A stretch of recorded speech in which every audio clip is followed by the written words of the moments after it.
9. oktobrī Popas trasē netālu no Ventspils tika noskaidrots uzvarētājs pēdējā šīs vasaras folkreizes sacīkstē. Starp citu, tikai retais no viņiem bija izmēģinājis spēku šajā trasē.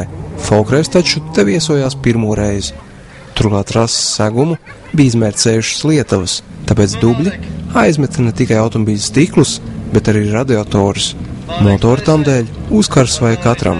Lielākais neveiksminieks šo abu iemeslu dēļ bija Rudolfs Bogens. Ātrais jaunietis jau no pirmā priekšbrauciena brauc ar kūpošu motoru, tomēr nepadevās. Sacīksts gan viņam beidzās nākošajā iebraucienā. Apgrūtināts redzamības dēļ apmests kūlenis. Šādu uzmanību tika citam favorītam, Renāram Ēķim. Tomēr arī viņš par godu piedestālu necīnījās. Ēķis bija spiests samierināties ar 8. vietu. Gāja jau labi, bija viss ideāli, bet, sanāca tā, ka stikla tīrtais nokrita. Un arī otrajā braucienā to rezultāts uzkrājas bedres un pazaudē viss ātrums. Beigās dabūjām vienu ātrumu pirmo un to arī braucu. Kā sanāca, tā ir sanāca. Bet finālā galvenais, ka tiku. Cīņā bija pa bējām, bet, izcīnīja savu vietu kaut kādu. Gribējās ap to priekšu braukt, bet, redzēju jau viss viņas, bet nebija tā ātruma. Pa līkumiem nāca klāt, kā taisnīt, tā arī atpalika. Bišķi pietrūka, kaut kas arī bišķi. Nav bišķi, ka šķērmi, ko? Nē, vēl jau ziemas sezona sāksies, tad viss cīnīgi būs lielāka. Cīnīšanās būs interesantāka. Līdz tam gan laiks. Tagad jāapsveic Sandu Džeriņu. Viņš startēja ar tikko uzbūvētu auto, un kā izrādās, pūles to novest līdz kondīcijai nebija veltas. Džeriņš guva pirmo uzvaru folkreisā. Necerēts sasniegums zinot, kā mocījāties. Mocījāmies, trasa bija smaga. Viss sagāja. Mašīna bija sagatavota. Un tāds arī bija plāns un mērķis. Mašīna bija sagatavota tikai uz pēdējo braucienu, kas notikās līdz šam. Bija problēmas ar tehniku. Īsti nevarējām noskaidrot, kas par vainu, bet beigās līdz finālam noskaidrojām un novērsām problēmu. Benzīns, nebija spiediens. Pārāk mazs spiediens bija. Jā, pēc tam fināls pa vienkāršo izraujam startu. Aizbrauc. Un tagad zaudējam mašīnu, viens pircējs pieteicēt. Zaudējam, Kā ir tevi? Džeriņa sejā gan redzēt viltīgu smaidu. Noslēpumainais pircējs bija viņa paša brigāde, kuru vien vēlējās atbaidīt potenciālos pircējus no vēlmes atņemt jaunu uzbūvēto auto. Ja runājam par tālākām piedestālu pozīcijām, tad te pie otrās vietas tikai Edvīns Vansovičs. Tas gan neveiksmīgs rezultāts, jo kvalifikācijās uzvaras vairāk bija tieši viņam, ne Džeriņam. Trasa tāda offroadu vairāk, pie dubļiem pierasts, tā kā, liekas kārtībā. Jā, tikai, pirmo reizi tev bija tā izdevība izvēlēties to starta pozīciju. Tiešām nepareizi. Es tā domāju, ka Krusiņi vai arī starta nogulēja, vai tā pozīcija nebija pareiza, bet nepalēmējās man to startu izrādīt. Pārējais jau viss pēc notīm, beidz. Īstās cīņās, ko iesaistīt? Pēc tam tā stabila otrais arī palika. Jā, uzbruka. Rieksniņš uzbruka. Uzbruka, bet neko. Paklapēja man to pakaļ, te nabaga mašīnai, bet viss kārtībā. Raivs Rieksniņš patiešām apdraudēja Vansoviča pozīcijas, tomēr pēc vairāk kārtējiem uzbrukumiem viņš nosprūda trases dubļos un finišā ieradās kā 4.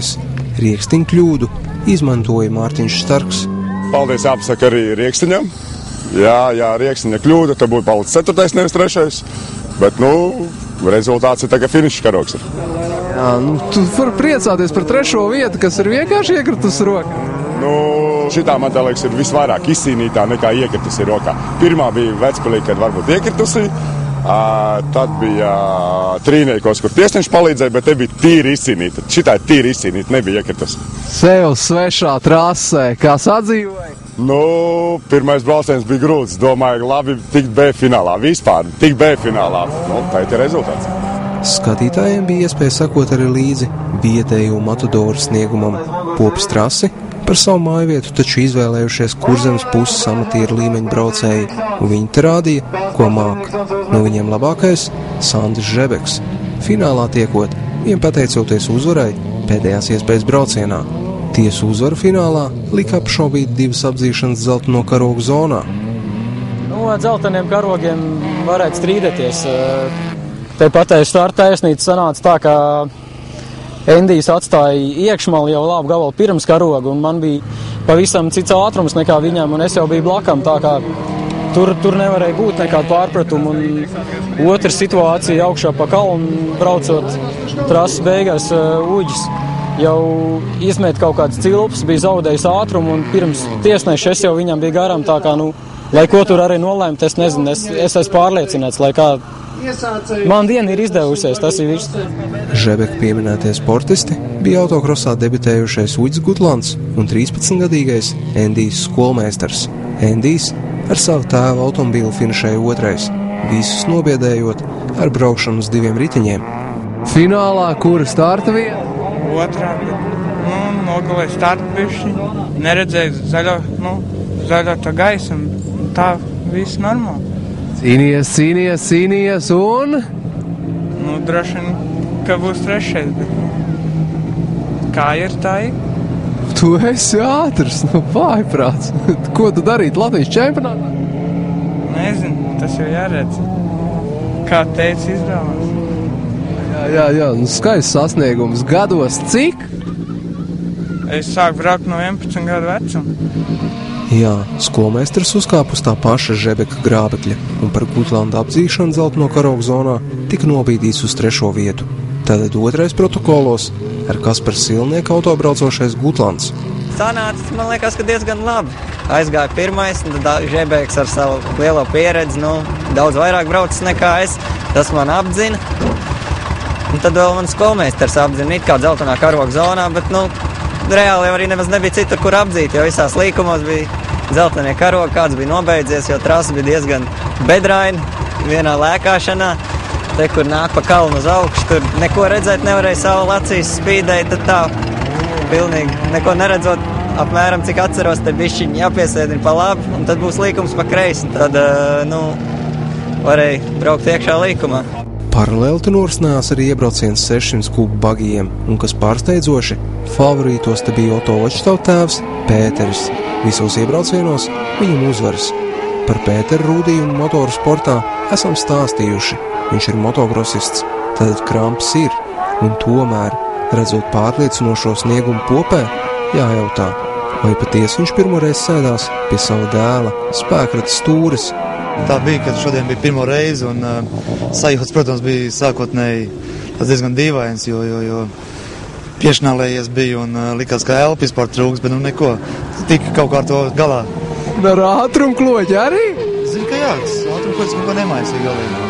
Tiesa, un otrajā kvalifikācijā, bija uzvara, taču protokolos tāda nebija. Skaidrs, saule spīdēja pretīm it kā tam luksaforiņām un vienkārši minēja startu. Nesanāca uzminēt. Bet vienalga, pirmā starta pozīcija vienalga bija. Žēl, protams, kad bijām tikai 3 braucēji. Kā otrais šajos paraugu demonstrējumos finišēja Aigars Liškovskis. Diemžēl viņš nebija pretinieks Vočtavam, lai gan šo trasi bija iepazīstināts jau pirms 8 gadiem. Neiet tik ātri. Vai motors padils jau 3. sezonu, vai pašam kaut kā nesanāca varbūt. Jo tehnika ir vienāda? Pēc noteikumiem viss ir vienāds, vajadzētu būt vienādiem. Drīzāk domāju, ka motoram jau vairs nav tas resurs iet uz beigām. Kā, 17,000 joprojām tā pelē griežās? Griežās, bet jau padils varbūt nav tā jauda vairs. Līdz ar to arī netiek līdzi. Katrā aplī, labi, ne sekunda, bet pussekunda. Pārāk galvīgas arī necentos, tā, lai nesalauz pavisam, kur apbrauc kādu bedrīt kaut kā, tā, saudzīgi. Nērus visiem varēja pakutināt Valters Zīverts. Pirmajā priekšvilcienā viņš apdzina Aigaru Liškovski, un turpat vien bija arī Vočtaus. Otrajā kvalifikācijā gan bēdīgāk. Zīverts izstājās. Ķēri to Pēteri un? Nenoķēra ar motoru defektu. Kārtējais motors izbeidzās. Šogad vispār melnā sezona ar motoriem. Jā, līdz tam bija tāds labs sniegums. Tik līdz sāk labi iebraukties, tā arī beidzās tā braukšana. Jā, šķīta, ka to trasu zini kā savus 5 pirkstus. Negluži kā 5 pirkstus, bet ir šeit pabraukt šeit jau Kurzemes kausa laikā. Trasa ir zināma, pasmaga, bet konfigurācija ir patīkami interesanta un drusku uzlabos segumu, un tad jau trasa ir ok.